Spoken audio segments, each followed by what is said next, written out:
you feeling today? I'm feeling good. You feeling ready Yeah.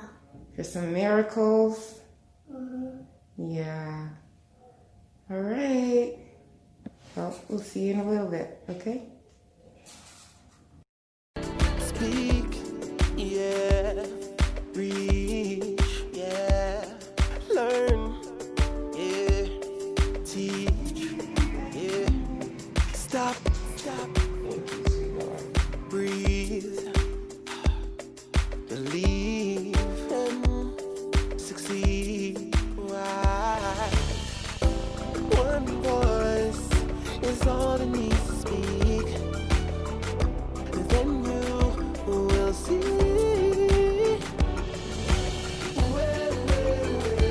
Just believe in me. I'm on my sick, I won't. Just believe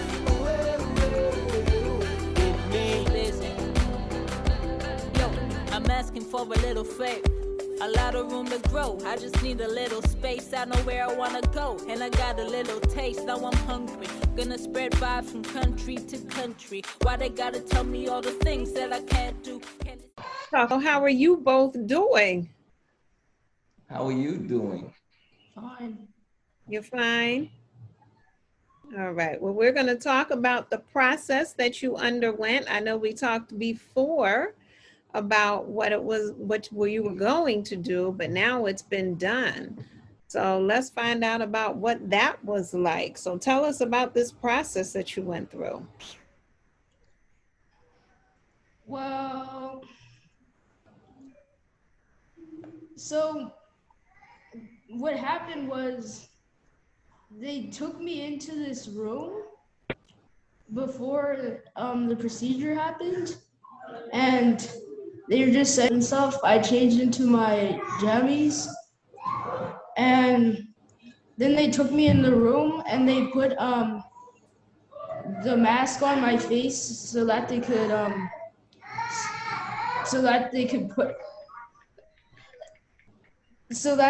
get the medicine in me.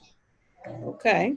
So, and my favorite part about that was when they put the mask on, they told me to breathe really slow.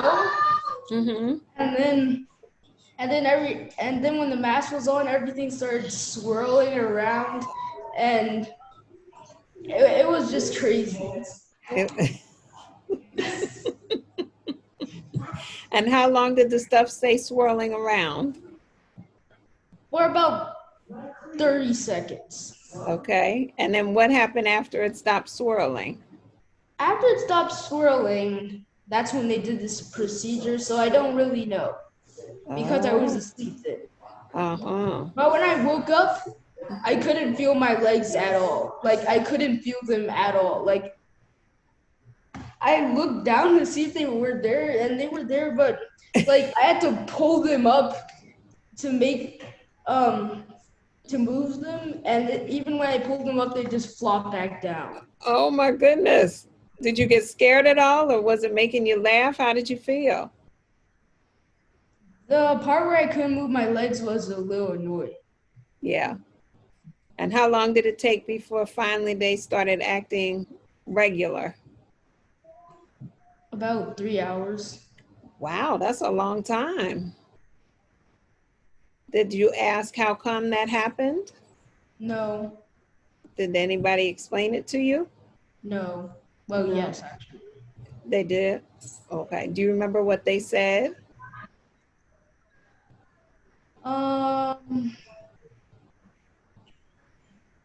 think it was because they put the medicine on my back so that I wouldn't be able to feel anything on my back and from waist down, basically. Uh-huh. Right. So that you wouldn't experience the pain, right? Okay. So it sounds like maybe it worked? Yes. All right. And then when you woke up, what do you remember thinking about when you woke up? How I couldn't move my legs. Mm-hmm. Did you think about your sister at all? Not at first. Uh-huh. When did that thought start to come to your mind? About 5 minutes later. Okay. And what were you thinking? I was just thinking about how they would put the bone marrow inside her. Mm-hmm. And did that part get explained? No, No? So, so not do you, bit, but it was explained. okay, so what do you understand about how the bone marrow got from you now into your sister? Well, they actually took me in her room to see the process. Oh, wow.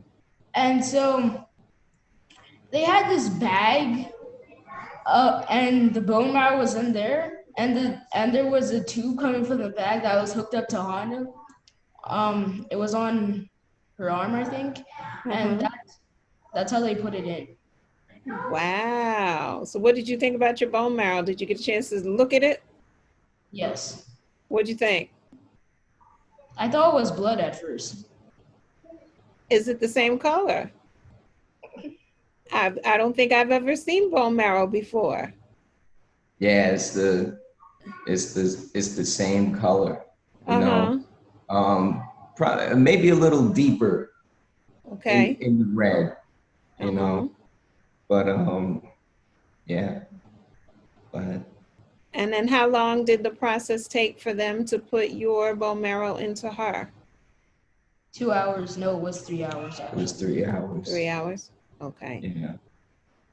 And was she unconscious while this was happening? No, yes. Yes, Well, she she was. was asleep. She was asleep. Okay. Yeah. Okay. Yeah, she slept through the entire process. Wow. And were you there when she woke up? No. Okay. Now, Satu, how about you? Were you there when she woke up? Yes, I was going back and forth between rooms, Mm-hmm. primarily with Navi, and Chintawi was in there, and doctors were standing around just watching. You know what? It kind of felt like it felt like something special that only a few people knew about and were invited to. You know what I mean? Mm-hmm. Because the doctors were standing there, and I know that they were standing there to watch and make sure everything went smoothly. But it had a feeling like they were in amazement, like they're in amazement every time it happens. You know what I'm saying? That's how it Mm-hmm. felt to me. You know, they may have Yeah. seen thousands of them. Yeah. You know, to them, they may think that they're just there watching levels, but to me, Yes. and maybe it's because it was my daughter and my son, it Mm-hmm. felt more like, you know, when they present a baby to the village or what Yep. have you, Yep. and everybody's standing around, you know, waiting for that moment and watching, you know, the Yes. baby, you know, go through whatever process it's going to go through. Yes. That's what it felt like. Yeah. It's funny, as you know, as you were describing it, the word that kept coming to me was ceremonial. Yes, yes, very much so. Like they were witnesses, you know, Yes. Yeah. to it. What was that like for you as the father? Because this was something obviously that had been planned in advance. As we talked before, we knew what was coming, but now Right. to finally be in the moment of all of this happening. Yeah, you know, a couple of nights, actually the day before, Navi had a pre-op, and we got to, you know, see did we see your room? Yeah, they did show us into the wing where he would be staying. And originally they didn't know if he would be able to go into the same wing where his sister is, because it's a super clean Yeah. area, and, you know, it's for immunocompromised people, and he doesn't have that, you know, situation. But it did work out that he was actually in the next room over, two rooms down. Do you remember Okay. the room number? I know she was in 755. I want to say like you were in 757. Okay. No, I wasn't 753. I'm not remember. 753? Mhm. No, you weren't. Yes, He I was in 755 because you were up the hall and going up the hall as the numbers are going up. Yeah. But either way, he was, you know, 2 doors down, which is how he was able to come into the room and see her and see everything Yes. going on. And the night before, we had to wipe his hip area in the back with these special wipes that that you know what a Clorox wipe will do to a counter, these Yes. wipes do to your skin. Got it. So any bacteria, anything, like wipe out anything basically living. It was just to be a blank canvas of skin. So we had to do that the night before. He had to wash, and then I did that. And then the morning of, he washed, and I did that same wipe down again. And then he went into the hospital. We left at about 5:15, got there at 5:30. He started going through all of the information checks, and he changed into his outfit. And when he went in, you know, I just went back to where we're staying with the rest of the children, and they were keeping me informed as it was happening through text. Okay. And to me, it really went by fast, you know. And when I dropped him off, it was kind of like, you know, when you drop a kid off at college, you know, like, all right, son, make good for get 'em. yourself, you know, see you on break, you know. So when I dropped him off, it was like, all right, son, you know, you go do that work and you do a good job, and you know, and so that's what it felt like to me. Like I was sending him off to do what he had been prepared for. Yeah. X amount of schooling in 18 Yeah. years to go do. That's what it felt. Yeah. And so then, you know, for them to go through the process and come out on the other side, what is that feeling like for you?